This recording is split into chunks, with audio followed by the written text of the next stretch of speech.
சாந்தி. அவ்யக்த சமிகை 25 மே 2024. மாப்தாதாவினுடைய அன்பான அறிவுரை. हर संकल्प हर बोल में विशेषता हो,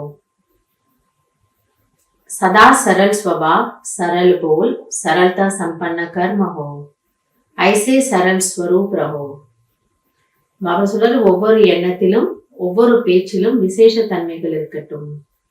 சதா சரளமான ஸ்வபாவம், சரளமான பேச்சு, சரளத்தன்மை நிறைந்த கர்மங்கள். அதாவது உங்களுடைய ஸ்வபாவத்தையே சரளமானதாக ஆக்கிக் கொள்ளுங்கள். சரளம்னா என்ன? Easy nature. ரொம்ப காம்ப்ளிகேட்டடா ரொம்ப டைட்டா இருக்காதீங்க, லேசா இருங்க. सदा एक की मत पर, एक से सर्व संबंध, एक से सर्व प्राप्ति, ऐसे एक द्वारा सदा एक रस रहने के सहज अभ्यासी रहो.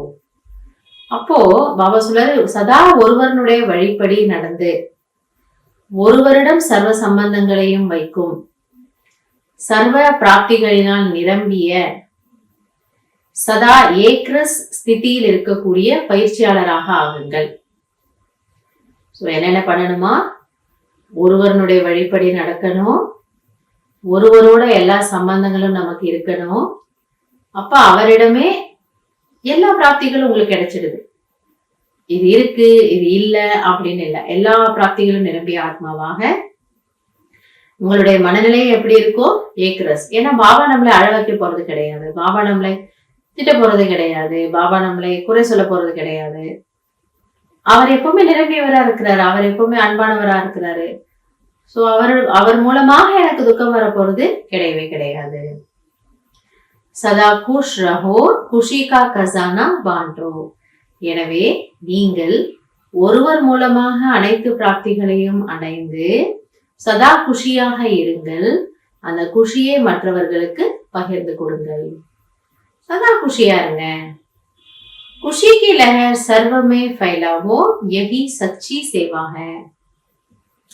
அந்த குஷியினுடைய அலையை எல்லா இடத்திலும் பரப்புங்கள். இதுதான் உண்மையிலும் உண்மையான சேவையாகும். சோ நீங்க குஷியா இருங்க, அந்த குஷியை எல்லாருக்கும் கொடுங்க. அப்ப அதுக்குதான் பாபா வழியில சொல்றாரு, சர்வ சம்பந்த். இன்றைய பாயிண்ட் ரொம்ப முக்கியமான விஷயம் என்னன்னா சர்வ சம்பந்த். நம்ம மனிதர்களிடத்துல எதிர்பார்க்கும் பொழுதுதான் நம்ம கொஞ்சம் மேல கீழே ஆயிடுவோம், அப்செட் ஆயிடுவோம். ஆனால் பாபாவிடம் சர்வ சம்பந்தம் இருக்கும் பொழுது அங்க எல்லா தேவைகளும் பூர்த்தி ஆயிடுது. வேற எங்கேயும் நம்ம எதிர்பார்க்க வேண்டிய அவசியம் கிடையாது. அப்ப பாபா நம்மளை ரொம்ப குஷியா வச்சுக்கிறாரு.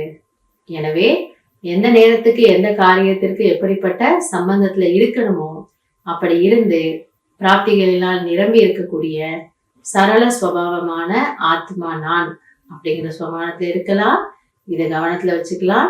இன்றைய முழு நாளும் நம்ம பாபாவோட குஷியாக இருக்கலாம்.